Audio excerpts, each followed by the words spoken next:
Here's the next story that will let a person ask a lot of questions about what a Dajjal really is and what are his powers. There is a hadith narrated by this companion called Tamim al-Dari. And this hadith, by the way, is narrated by Imam Muslim. And Tamim al-Dari, who had embraced Islam, he used to be a Christian, embraced Islam, an Arab. He got up and he said, we were in a ship and a huge storm hit us. And we were lost until our ship reached an island. We entered the island. A beast came to us on this island. It had so much hair on it that we could not tell the front from its back, which was its head, which was its tail. And we said, "Waylaki ma anti?" Woe to you, what are you? Never seen a creature like you before. And she spoke. The beast said, "Ana al-jassasa." I am, you can say al-jassasa comes from the word spy or the passer of news. They said, "Wama al-jassasa?" What is this al-jassasa, this spy or this passer of news? And then the beast said, "Ayyuha al-qawm," people, "Intaliqu ila hadha ar-rajul fi ad-dayr." Come to this man who is waiting for you in a dayr. A dayr was known in those days as being like a place where people used to worship. Like where monks or people used to dedicate their life for worship, they used to sit in there and worship, no matter what religion they were. And he said, there is a man who is waiting for your news anxiously.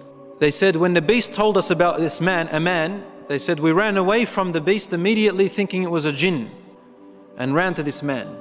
We entered this hut that was set for worship.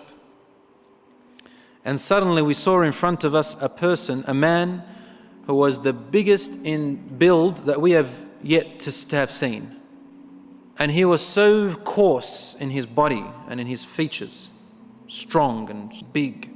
His arms were wrapped to his neck with chains.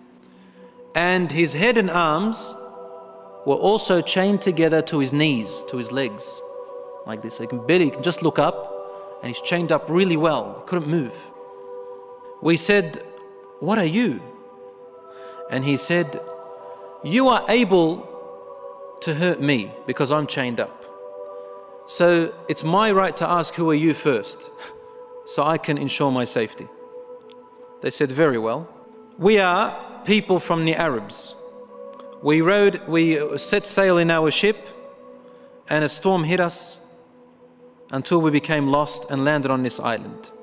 We came to this island and we found this beast that came to us that had so much hair on it. We asked it, 'Who are you?' and it said to us, 'I am the spy or the passer of news,' and it led us to you." They said, "We got afraid of this man and we didn't feel safe around him. However, the man said to us, 'Tell me about the palm trees of Baysan.'" Baysan is a city in Jordan. And he wanted to know whether there were palm trees planted in there a lot. We said, "What do you exactly want to know about Baysan in Jordan?" He said, "I ask you, are there more palm trees and have they be filled with dates or not yet?" They said, "Yes, it is full of palm trees and full of dates, more than many other places in what we know." He said, "Soon its palm trees and dates will become scarce, will no longer give fruits." Today, really, in Jordan, dates are scarce now. It used to be in history abundance. Now listen. He said, "Now explain to me about Buhayra Tabariya." Okay, the Tabariya Sea. It's also close to Sham. They said, "What do you want to know about it?" He said, "Does it have water in it?" They said, "Yes, there's lots of water." He said, "Soon its water is going to go away." And truly today, the water has gone drier than before. Then he asked them, he said, "Tell me about Zaghar fountain." And Zaghar fountain is somewhere near Jerusalem, Bayt al-Maqdis. Probably about 3 days journey if you wanted to walk away from Jerusalem, Bayt al-Maqdis, that's where that fountain is. So basically in what we call Israel today. They said, what do you want to know about this fountain? He said, well, is there a large fountain happening and a great river from it? And do people plant a lot of vegetation around it and it gives a lot of water yet? They said, yes, it's got a lot of water and its people plant a lot. They said, okay, tell me about a prophet who is ummi, who is illiterate, cannot read or write. What has he done? They said he has come out in Mecca and now he lives in Yathrib, in Medina. He asked them, have his people fought him? They said, yes. He said, what did he do? They said, he was driven out by his own people. But he went to another Arab, who are the Yathrib people and those who embraced Islam with him, and they obeyed him. This man said to them, really? Has that really happened? They said, yes. He said, behold, it is better for those people who obey him to keep on obeying him. He's actually supporting the Prophet ﷺ. وَإِنِّي مُخْبِرُكُمْ عَنِّي. Now I'm going to tell you about myself. إِنِّي أَنَا الْمَسِيحِ. I am Christ. Isa alayhi salam. وَإِنِّي أُوشَكُ أَنْ يُؤْذَنَ لِي فِي الْخُرُوجِ فَأَخْرُجْ. He said, now very soon, based on the signs you've showed me, I'm going to be given permission to leave and I'm going to come out. فَأَسِيرُ فِي الْأَرْضِ. I will walk throughout the land. فَلَا أَدَعْ قَرْيَةً إِلَّا هَبَطْتُهَا فِي 40 لَيْلَةً. He said, there wouldn't be a village or a city or a place on earth except that I would have reached it, all in 40 days. The whole world in 40 days. غَيْرَ مَكَّةَ وَطِيبَةَ. All except two places, Mecca and Tiba, Medina. فَهُمَا مُحَرَّمَتَانِ عَلَيَّ كِلْتَاهُمَا. He said, they are both forbidden for me to enter. Now when we say he enters, it means he conquers, takes over. He owns it. كُلَّمَا أَرَدْتُ أَنْ أَدْخُلَ وَاحِدٍ. He goes, every time I wanted to come into one of them, an angel will stand guard holding a sword, and he will prevent me from entering Mecca and Medina.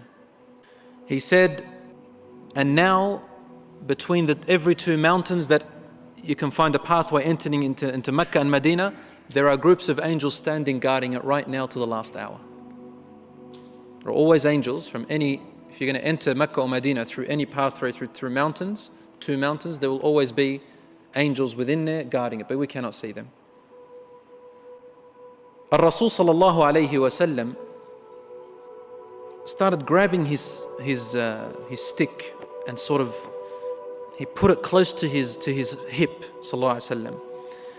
And then he began to bang, to hit the ground with it, like this. But he was sort of tense, sallallahu alayhi wa sallam. Something very important, he was really tense about it. And he hit the floor and he said, أَلَا هَذِهِ طِيبَةٌ. Behold everyone, this is Tiba. Meaning he's pointing, this is Medina. He's in Medina, he's saying, this is Tiba. The people there didn't know what Tiba is, a lot of them. And he said, this is Tiba that he's telling you about. It's Medina, which you are in right now. He said, didn't I tell you that this man will come out and not be able to enter this land? They said, yes, Ya Rasulullah, because he had told them a lot about it before. He said, the hadith of Tamim al-Dari, wallahi, amazed me as he told me about him. Because it's the same as what I used to tell you about Mecca and Medina. Behold, Dajjal is somewhere near the oceans, on an island in one of the oceans of Sham. That's where Dajjal is right now. He's in one of the oceans and the islands of the oceans of Sham, which some scholars say Dajjal is now living. He said, أو بحر اليمن, or maybe the oceans of Yemen. But then the Prophet ﷺ corrected himself, said, لا بل من قبل المشرق ما هو. He said, no. Somewhere towards the east of Medina, somewhere there, he said, in one of those oceans, on an island there somewhere. من قبل المشرق ما هو, towards the east somewhere. من قبل المشرق ما هو. And he pointed to his hand that way, towards the east, is that way. So even the Prophet ﷺ doesn't know exactly where he is, but in that direction. So he's close to the Middle East at the moment. So Allahu A'lam, Ad-Dajjal will first arise in Asham, in the Middle East area.